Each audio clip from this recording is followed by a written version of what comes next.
Bonjour à tous, bienvenue pour une nouvelle vidéo.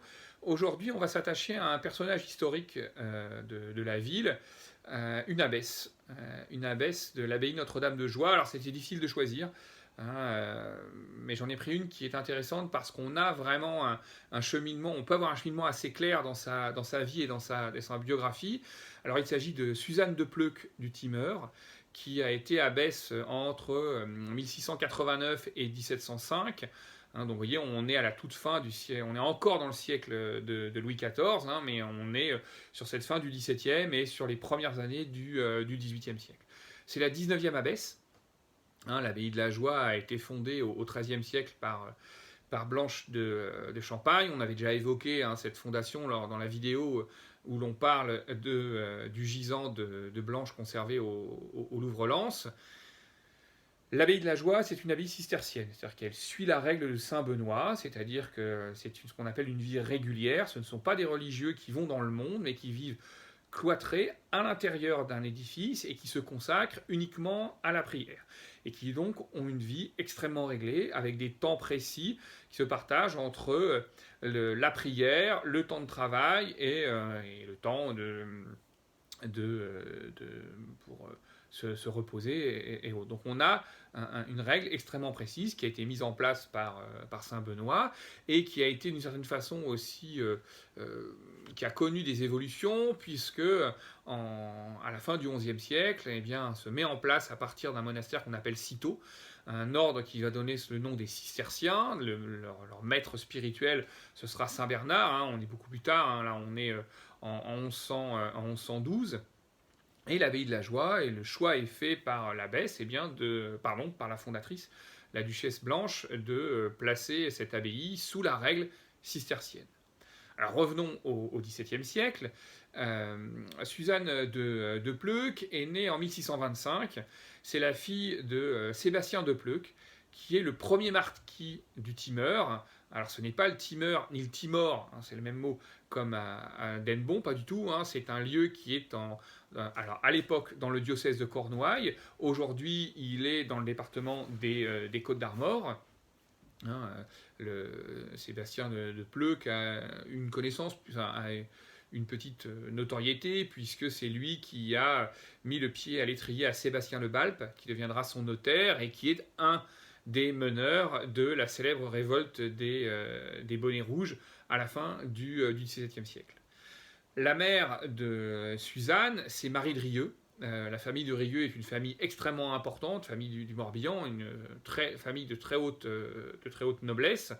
On trouve les Rieux, y compris dans l'histoire d'Hennebont, puisque lors des guerres de la Ligue, un des Rieux viendra se battre à Hennebont, et d'ailleurs mourra en mer en tentant de retourner à Brest où il était gouverneur. Et surtout, les Rieux font aussi un autre lien avec l'abbaye, puisqu'en 1605, le roi Henri IV va choisir comme abbesse de la Joie Thomas de Rieux. Et Thomas de Rieux mourra sur son siège abbatial en 1628, à peine 3 ans après la naissance de Suzanne. Alors est-ce qu'il faut voir, après un choix de la famille, de placer Suzanne dans l'abbaye de la Joie, justement où se trouvait auparavant sa tante? Là, c'est difficile d'en être sûr, mais au moins cela apparaît. On sait qu'elle rentre comme pensionnaire à l'abbaye de la Joie à l'âge de 12 ans, donc en 1637, ça c'est à peu près l'âge normal, et que elle va devenir novice, c'est-à-dire qu'elle va passer un temps d'apprentissage et d'approfondissement pour savoir si elle veut effectivement rester religieuse. Elle apparaît ensuite, un petit peu plus tard, elle réapparaît à l'âge de 22 ans, en 1647, donc on est au milieu du XVIIe siècle, où là elle est nommée par l'abbesse de l'époque, qui est Louise Robert. Elle est maîtresse des novices, donc c'est elle qui maintenant a la charge d'encadrer et de former celles qui aspirent à devenir religieuses de la Joie. On ne sait pas ce qui se passe entre ses 22 ans et ses 59 ans, puisque c'est à partir de 1684, donc à 59 ans, qu'elle apparaît de nouveau. Hein, quelle fonction a-t-elle eu entre maîtresse des novices et cette nouvelle fonction de prieure? Là, c'est difficile à savoir.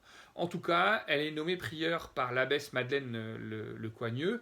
Une prieure, c'est un personnage important, puisqu'elle est nommée pour seconder l'abbesse, et que très souvent, le prieur a en charge la dimension spirituelle de l'abbaye. Parce qu'une abbaye, c'est certes un lieu de prière, c'est certes un lieu où on se reclut pour se consacrer à Dieu, mais pour pouvoir se consacrer à Dieu, il faut pouvoir subvenir à ses besoins, et les abbayes vont peu à peu se constituer un patrimoine, qui peut être un patrimoine foncier ou un patrimoine de rente, et qui doivent leur permettre, eh bien, tout simplement, de vivre. C'est d'ailleurs l'usage qui se fait, c'est que, eh bien, on va par exemple, un riche marchand peut très bien, à la fin de sa vie dans son testament, eh bien, offrir à une abbaye des terres, une maison, des maisons, des loyers, et ce qui leur permet de le faire. Ça implique plusieurs choses, c'est que l'abbesse a un rôle de gestion, et d'ailleurs ça va apparaître dans l'histoire de Suzanne de Pleuc, hein, la gestion de ce qu'on appelle le temporel, ce qui est dans le temps.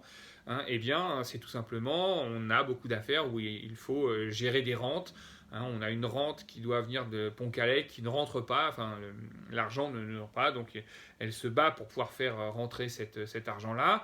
On a également mention d'une modification de rente, hein, notamment sur Ménéac, où la rente qui est à l'origine était en grains, parce que la rente peut aussi être en bien matériel, et qui est transformée en argent. Donc au lieu de donner des grains, eh bien, on va verser une somme. Mais ça peut également être la propriété par l'abbaye de pêcherie. Ça peut être aussi, ça c'est très important, à partir du moment où les abbayes vont récupérer des lieux, des dons, des terres, elles vont aussi avoir toute la gestion humaine qui va avec, toute la gestion des impôts, la gestion des ventes qui sont pris aussi. Donc on voit un travail aussi de gestion et d'organisation d'une économie extrêmement importante, notamment dans le monde rural. Donc, Madeleine de Coigneux, en 1684, eh bien, nomme Suzanne de Pleuc prieure pour l'accompagner jusqu'à la fin. Et elle devient abbesse en 1689. Donc elle a 64 ans, donc 5 ans après son accession sous prieur. Tout simplement, Madeleine de Coigneux est décédée en 1688, et bien, Suzanne de Pleuc prend la suite. Alors normalement, les abbesses sont élues par leur communauté. On sait qu'à partir du Concordat au début du XVIe siècle, et encore plus au XVIIe siècle, on va avoir les nominations qui sont plutôt des nominations royales. Très souvent, on a ce qu'on appelle le système des coadjuteurs, où vous avez bien l'abbesse qui prépare ou l'abbé d'ailleurs, qui prépare son successeur. Là, peut-être que Madeleine de Coigneux avait commencé, en nommant prieur Suzanne de Pleuc, à envisager qu'elle puisse lui succéder. On le sait qu'elle reçoit en janvier 1698 des lettres, sans doute des lettres royales, qui lui confirment son statut d'abbesse, mais elle ne sera nommée par l'évêque que le 6 août 1689.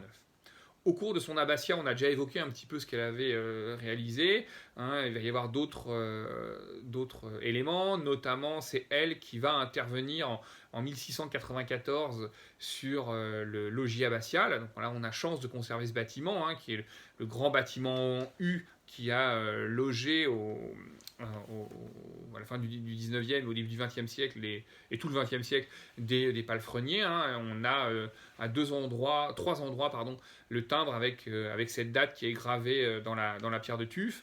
Hein, donc sans doute un bâtiment qui existait avant elle, mais qu'elle a fait modifier, qu'elle a fait arranger, hein, et notamment elle a fait mettre en place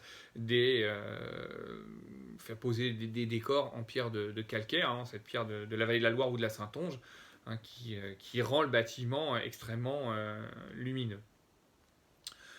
Elle est également, et ça c'est aussi à Hennebont une de ses fonctions, c'est elle qui va faire nommer comme curé d'Hennebont un dénommé Claude Lefebvre. Et Claude Lefebvre remplace Jean Grignon, et Jean Grignon c'est un curé d'Hennebont extrêmement important, puisque c'est lui qui sera présent pendant l'épidémie de 1699, c'est lui qu'on va voir signer notamment la délibération et participer aux vœux d'Hennebont, donc un personnage important. Et l'abbesse a le droit de nomination des recteurs qu'elle a obtenu au XVe siècle, puisque au XVe siècle, elle a récupéré le prieuré de Lochrist, et le prieuré de Lochrist était on va dire, phrase est un peu compliquée, était le chef-lieu, était l'élément, la tête de la paroisse locale, donc devenant de ce fait recteur primitif de la paroisse, eh bien, elle va acquérir le droit de nommer les recteurs à Hennebont. Parmi, je le disais tout à l'heure, parmi aussi les affaires qu'elle va régler, il y aura des différents aussi, sans doute des différentes terres avec la famille Duboutier du côté de Saint-Gilles. C'est assez amusant parce que les Duboutier fourniront au XVIIIe siècle la 23e abbesse de la Joie, qui sera d'ailleurs la seule abbesse hennebontaise. Donc 4 abbesses après Suzanne de Pleux, c'est une de Boutier qui prendra la direction. Elle meurt en 1705, à l'âge de 80 ans. Elle doit mourir le 7 octobre, si je ne dis pas de bêtises. Elle a été abbesse pendant 16 ans. La moyenne pour le XVIIe et pour le XVIIIe siècle était de 19 ans, donc elle est à peu près dans les corps. 80 ans, c'est une des plus vieilles, avec la dernière, Marie-Clotilde de la Bourdonnais, qui atteindra aussi cet âge doublement canonique. À ceci près que Marie-Clotilde de la Bourdonnais aura été chassée par la Révolution française de son couvent et ne mourra pas en tant qu'abbesse, ce qui est arrivé à Suzanne de Pleux. Voilà, c'est une présentation autour d'un personnage de l'histoire d'Hennebont qui nous a permis aussi de mieux peut-être comprendre et percevoir le rôle des abbesses au XVIIe siècle à Hennebont. Je vous remercie beaucoup de votre attention, et puis je vous dis à très bientôt pour une nouvelle vidéo. Et puis si ça vous a plu, vous savez quoi faire, partager, liker, etc. À très bientôt, au revoir.